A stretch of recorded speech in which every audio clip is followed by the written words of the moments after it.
Welcome to Jacksonville, Florida. Today is see who will walk out as champion of the Tax Slayer Gator Bowl. There's nothing quite like wrapping up a regular season with a bowl victory. It just leaves a good taste in your mouth going into the offseason. As we'll see a squad from the SEC, the LSU Tigers, taking on the 14th ranked team in the land, the Georgia Tech Yellow Jackets. Glad to have you with us for EA Sports College Football. I'm Reese Davis, David Pollack and Jesse Palmer with me in the booth. Guys, we are ready to tee it up.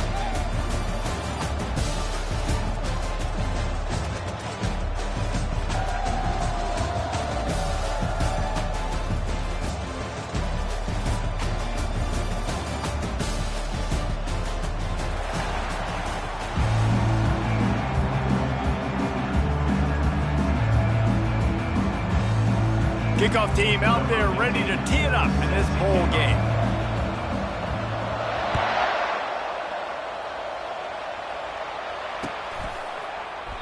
And it'll come out to the 25. No attempt at a return.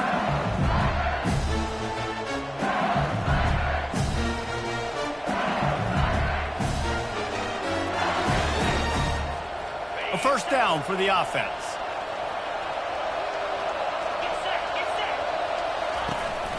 The give to the right. Picks up a useful 5-yard chunk after the 30-yard line.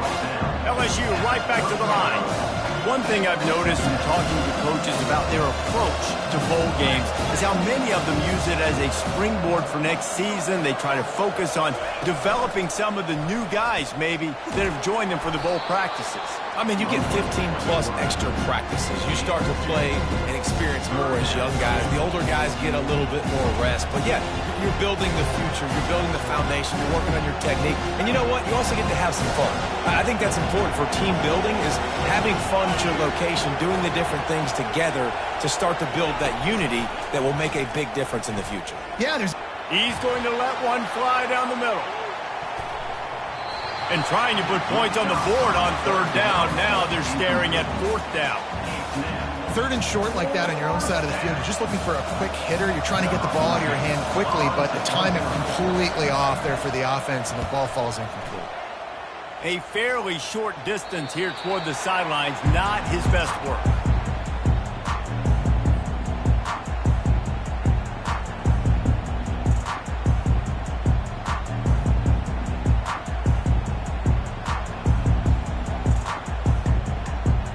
First down here for the offense.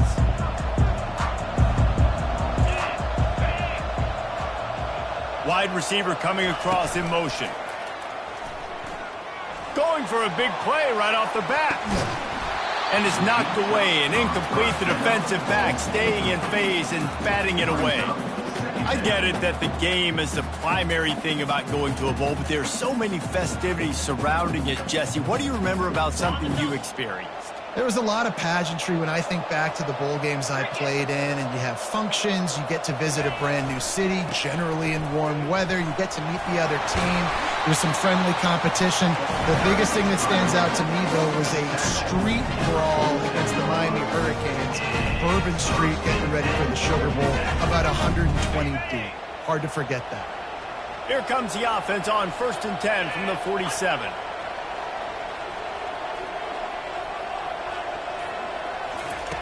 He's going to pass. Pressure coming. And he was drilled just as he released the pass. It's incomplete. Well, guys, bowl season is here. Always fun to get these non-traditional matchups that you don't see regularly. What do you guys remember about playing in a bowl? I think you remember all the moments throughout the season, throughout your career, and then it's the last time that you ever get these group of individuals together. You say goodbye to so many people, and it's kind of bittersweet, but always fun, Jesse, to dance with your boys one last time. But another thing, too, I love the swag bags, personally. I love getting the gifts. Yeah, I mean, to me, David, really, it was thinking about the tradition and history of these bowl games. I think that's one of the best things about college football. We're in an era today where bowl games don't matter as much as they did back when you and I played, but it was special to take the field with your guys one more time, but playing in games that had so much history. And you see tight end matchups all over the field all the time now. It used to just be in the red zone. Now you just find the big fella, you put him in the slot, try to give him the ball as much as possible because you know he can make big plays.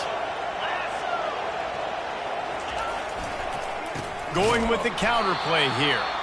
He's dropped behind the line of scrimmage. That'll be a loss of 3. Field linebackers are making all the calls in the defense and understanding when I need to come through that gap and come through with bad intentions. Those guys are usually 245 pounds of heat-seeking missile. They'll keep it on the ground. Relying on the run, he gets a couple before he's knocked down. Ball's at the 13.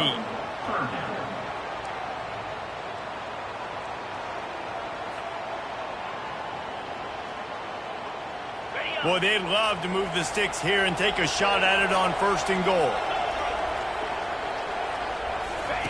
3rd and long, and he'll try to throw for it. He's right on target. Touchdown, Yellow Jackets! Hauled it in and just kept right on running to the hallelujah land. One of the reasons this offense is so exciting to watch, they've got guys that are dangerous after the catch. If this quarterback gets through his progression, David, he hits you in stride, these guys will take it to the house. Man, it's your job to do the rest, right? You hit me in stride where I don't have to stop running. I don't have to break down. It makes it so easy. The connection between quarterback, wide receiver, you can tell this is a good one, and that's why they got 6 on that play. Gets it across the 20 to the 21, and not quite what he would have picked up just taking the touchback.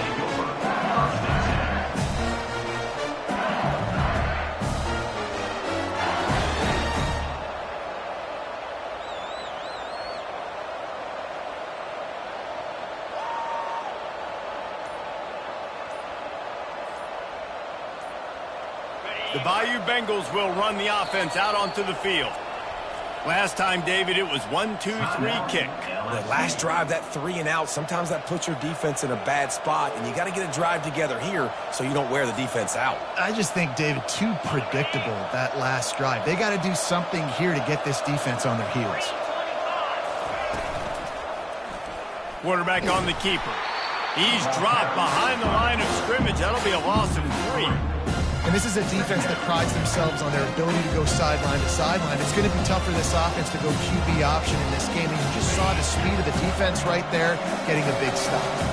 Not what they had in mind to start this drive. Here comes 2nd and 13.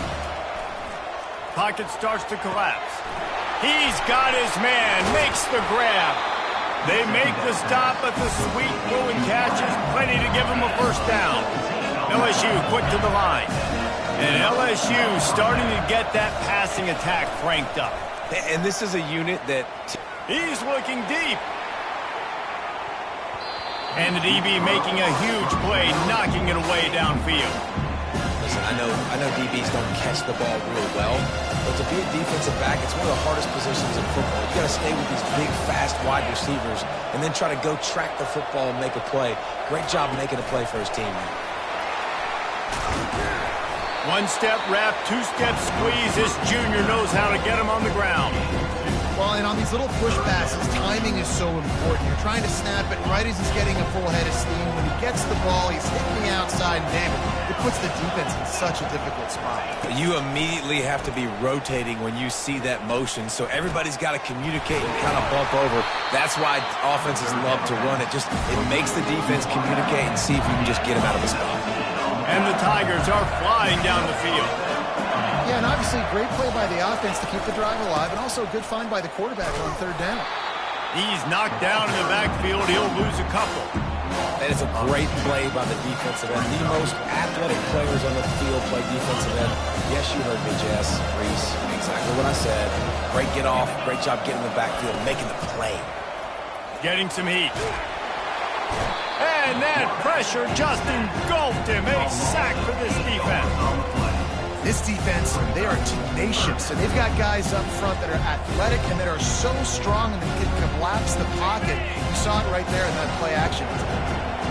7th play of the drive coming up, but a long way to go on 3rd down. Looking to throw, and he needs a chunk play. They're trying to get to him. And he feels the heat coming, and it burns him up. Another sack. Looks as if LSU will line up to punt it away.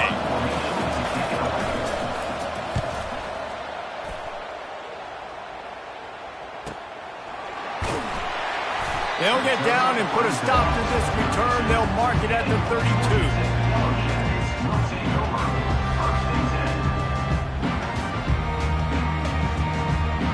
The Rambling Wreck offense rolls back onto the field. They unleashed an aerial assault last time that took them right to the end zone, David.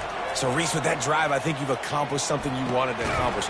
Make this defense think. You put them back on their heels. Now, shoot, Palmer, you might be able to slip a few runs in on this drive to really jack them up. Yeah, I like that idea, but I also like the fact that speed kills. They've got it at the receiver position, so if you've got one-on-one matchups, man, take advantage. After the quarterback and receiver failed to hook up, they'll try it again on second down. He's looking to throw. Takes a hit as he fires. Complete downfield. Running toward the tape. And he'll run it into the end zone. Touchdown, Georgia Tech. And you can tell he trusts his big tight end. Airing the football way down the field. Treating him like a wide receiver because you know he's going to go up, make the big play, get you in the end zone, score a touchdown. About to kick it off after punching it in for the touchdown.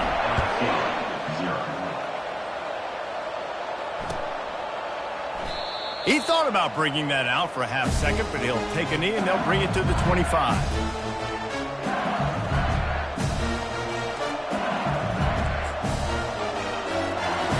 LSU will dive into the playbook here on offense.